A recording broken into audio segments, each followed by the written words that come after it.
Masters of the universe കണ്ടു പുതിയ ഹീമൻ പടം. It was A decent watch. എനിക്കൊരു വേറെ ലെവൽ സംഭവമായിട്ടൊന്നും തോന്നിയില്ല, എങ്കിലും കണ്ടിരിക്കാൻ പറ്റുന്ന ഐറ്റം തന്നെയാണ്. ഇറ്റ്സ് നൊസ്റ്റാൾജിക്, ബട്ട് എവിടെയൊക്കെയോ എന്തൊക്കെയോ ചെറിയൊരു മിസ്സിങ് ഉണ്ട്. മെയിൻലി എനിക്ക് ഈ പടത്തിൽ മിസ്സായത് ആ ഒരു ഐക്കോണിക് ഹീമാൻ്റെ ആ ഒരു സോങ് ആണ്. ആ ഒരു BGM ഉണ്ടല്ലോ, ഹീമാൻ എന്ന് പറഞ്ഞിട്ടൊരു സാധനം ഉണ്ടല്ലോ. നമ്മളിപ്പോൾ മലയാളത്തിൽ കേട്ടിട്ടുണ്ടെങ്കിലും ആ ഒരു ട്യൂണ് എല്ലാ ഭാഷയിലും ഒന്ന് തന്നെയാണ്, നമുക്കറിയാം, BGM ആണ്.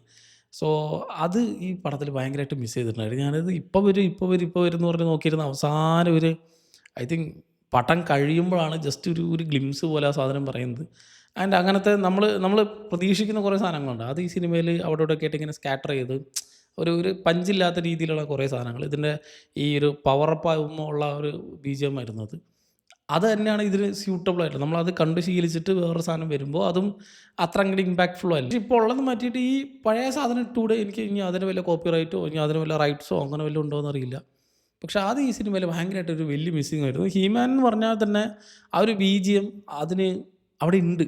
നമുക്ക് ആ ഒരു ക്യാരക്ടറിൻ്റെ പേര് പറയുമ്പോൾ തന്നെ, നമുക്ക് ആ ഒരു പഴയ കാർട്ടൂൺ പറയുമ്പോൾ തന്നെ നമുക്ക് ആ മനസ്സിലേക്ക് ഓടി വരിക ആ ഒരു സാധനമാണ്. എൻ്റെ ആ ഒരു നൊസ്റ്റാൾജി എന്നൊരു ഫാക്ടറാണ് ഇതിൽ പിടിച്ചിട്ടുള്ളത്. പക്ഷേ അതിലും ഞാൻ ഈ പറഞ്ഞ പോലെ കുറേ ക്യാരക്ടേഴ്സിനെ ഒരു ആൾട്ടർ ചെയ്തിട്ടും ഇപ്പോൾ നമ്മുടെ ആ ഒരു വിസാർഡായിട്ടുള്ളൊരു ക്യാരക്ടർ, അങ്ങനെ പറന്ന് നടന്ന് എല്ലായിടത്തും ഇവർക്ക് വഴി കാട്ടുന്ന, ഇടയ്ക്കിടയ്ക്ക് വന്ന് നമ്മളോട് സംസാരിക്കുന്ന ആ ഒരു ഫോർത്ത് വോൾ ബ്രേക്ക് ചെയ്യുന്നൊക്കെ ഒരു ക്യാരക്ടർ ഉണ്ടല്ലോ, ആ ഒരു വിസാർഡിൻ്റെ. അത് ഇവർ ക്രെഡിറ്റ്സിലൊക്കെയാണ് കൊടുത്തിട്ടുള്ളത്. ഒരു 3 എൻ ക്രെഡിറ്റൊക്കെ ഉണ്ട്. എൻ ക്രെഡിറ്റ് അല്ല, പോസ്റ്റ് ക്രെഡിറ്റ് എന്നൊക്കെ വേണമെങ്കിൽ പറയാം.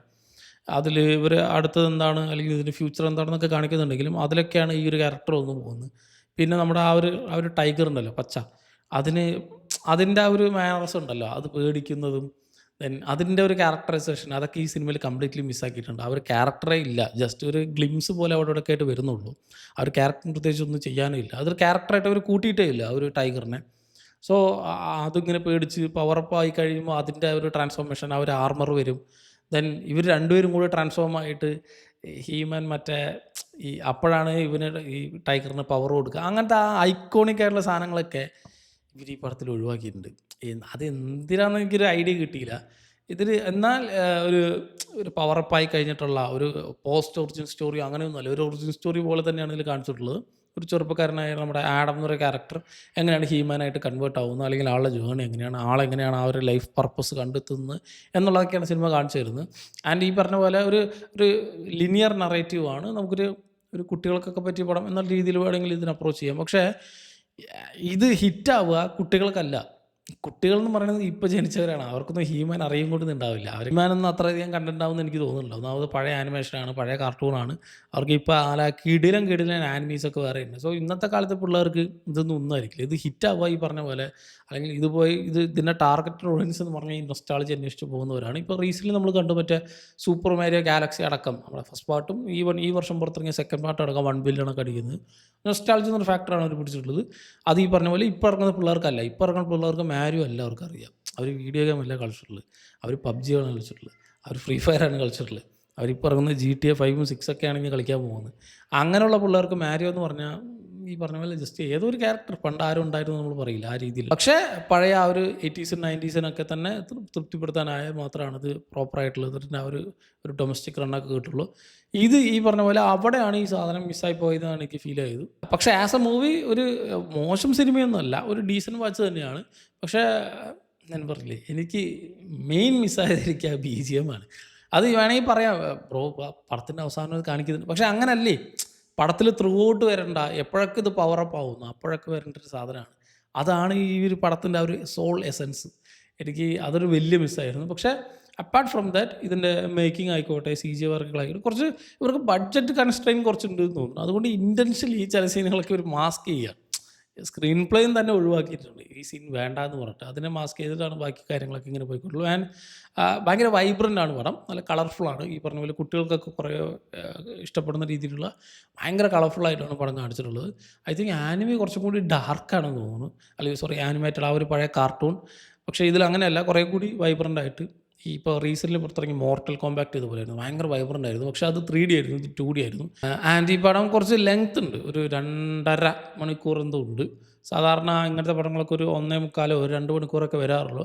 പക്ഷേ ഇതിൽ വലിയ ബോറടിച്ചോ ലാഗടിച്ചൊന്നുമില്ല. നമ്മളിങ്ങനെ കണ്ടിരിക്കും. ആൻഡ് സ്കെലിറ്റോർ എന്ന ക്യാരക്ടറിനെ അവർ നന്നായിട്ട് നല്ല പ്രോപ്പറായിട്ട് സിജിയും കാര്യങ്ങളൊക്കെ ചെയ്തിട്ടുണ്ട്. ബാക്കിയുള്ള ചില സീനുകളൊക്കെ ഞാനീ പറഞ്ഞില്ലേ കംപ്ലീറ്റ്ലി അവർക്ക് മിസ് ഔട്ട് ആക്കേണ്ടി വന്നിട്ടുണ്ടെങ്കിലും സ്കെലിറ്റോർ നല്ല അടിപൊളിയായിട്ട് ചെയ്തിട്ടുണ്ട്. അതുമായിട്ടുള്ള ആക്ഷൻ ബ്ലോക്ക് ഉണ്ട്. മറ്റേ ആഡവും മറ്റേ ഹീമാനും സ്കെലിറ്റോറും ആയിട്ടുള്ള ഒരു ആക്ഷൻ ബ്ലോക്ക് അത് നന്നായിട്ട് നല്ല അടിപൊളിയായിട്ട് മേക്ക് ചെയ്തിട്ടുണ്ടായിരുന്നു. അതിൻ്റെ ആ ഒരു ഈ പഞ്ചിയും വോയിസ് ക്യാരക്ടറിൻ്റെ മറ്റേ ജോ ഒക്കെ തെന്നിപ്പോകുന്നു അങ്ങനത്തെ ഒരു സെറ്റപ്പൊക്കെ അടിപൊളിയായിരുന്നു. കാർട്ടൂണിൽ കാണുന്ന ഒട്ടുമിക്ക എല്ലാ ക്യാരക്ടേഴ്സിലും ഇതുണ്ട്. മറ്റേ ആ ഒരു വിച്ച് ക്യാരക്ടറും മറ്റേ ഈ ടീലയും മറ്റേ നമ്മുടെ ഇഡ്രിസ് എൽബയുടെ ക്യാരക്ടറും എല്ലാവരും നമുക്ക് ആ ഒരു ഐക്കോണിക് ആയിട്ടുള്ള സാധനങ്ങളാണ്. പക്ഷേ എനിക്ക് മിസ്സായ കുറച്ച് സാധനങ്ങളാണ് ഞാൻ പറഞ്ഞത്. മെയിനായിട്ട് ആ ഒരു ടൈഗറിൻ്റെ സീക്വൻസേ ഇല്ല. ടൈഗർ ഇല്ലാതെ ഹീമാൻ ഇല്ല. ആ ഒരു കമ്പാനിയൻ പോലെ കൊണ്ടു നടക്കുന്നതാണ്.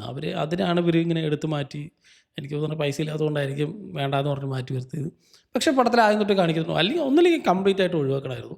ഇതിപ്പോൾ ആദ്യ അവസാനമൊക്കെ ആയിട്ട് എന്തിനോ കാണിച്ച പോലൊക്കെ ഒരു ഫീലാണ്. സോ എന്നെ സംബന്ധിച്ച് ജസ്റ്റ് ഒരു ഓക്കെ വാച്ചായിരുന്നു. ഒരു ഡീസൻറ്റ് വാച്ച്. വലിയ മോശമില്ലാത്ത പടം. പക്ഷേ എനിക്ക് ആ ഒരു നൊസ്റ്റാൾജി അങ്ങോട്ട് പ്രോപ്പറായിട്ട് എൻ്റെ ഹിറ്റായില്ല. അതിൽ കുറേ ഫാക്ടേഴ്സ് ഉണ്ടായിരുന്നു ഈ പറഞ്ഞ പോലെ. എന്നെ സംബന്ധിച്ച് ഹീമൻ എൻ്റെ പേഴ്സണലി എനിക്ക് ലൈഫിൽ ഭയങ്കരധികം മെമ്മറബിൾ ആയിട്ടുള്ള things that made our childhood of എന്ന് പറയില്ല. ആ രീതിയിൽ ചൈൽഡ്ഹുഡിന് ഒരു പാർട്ടായിരുന്നു ഹീമൻ. നമ്മളിൽ ഒട്ടുമിക്ക ആൾക്കാർക്ക് അങ്ങനെ തന്നെ ആയിരിക്കും. നമ്മളൊക്കെ മലയാളത്തിലായിരിക്കും ഇത് കണ്ടിട്ടുണ്ടാവുക. പഴയ ഗ്രേസ്കൾ കോട്ടയം ശക്തി എന്ന് പറഞ്ഞിട്ട്. പക്ഷേ ആ ഒരു റിട്രോ ഐക്കോണിക് മ്യൂസിക് എനിക്ക് മിസ്സായി. അതൊരു വലിയ മിസ് തന്നെയാണ്. ഞാൻ ഈ ക്യാരക്ടേഴ്സൊക്കെ ഇങ്ങനെ കുറേയൊക്കെ ഒഴിവാക്കിയതും പ്രത്യേകിച്ച് ആ ടൈഗറിനൊക്കെ ഒഴിവാക്കിയത് എന്നെ സംബന്ധിച്ചൊരു ഒരു പ്രോപ്പർ സാറ്റിസ്ഫൈഡ് അല്ലാത്തൊരു കാര്യമാണ്.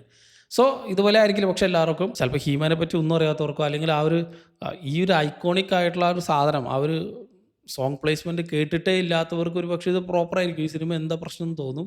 പക്ഷേ എനിക്കിങ്ങനെയാണ് ഫീൽ ആയത്. കണ്ടു നോക്കുക. കണ്ടവരുണ്ടെങ്കിലും സിനിമ പറ്റിയുള്ള നിങ്ങളുടെ അഭിപ്രായം എന്നുള്ളത് കമൻറ്റ് ചെയ്യുക.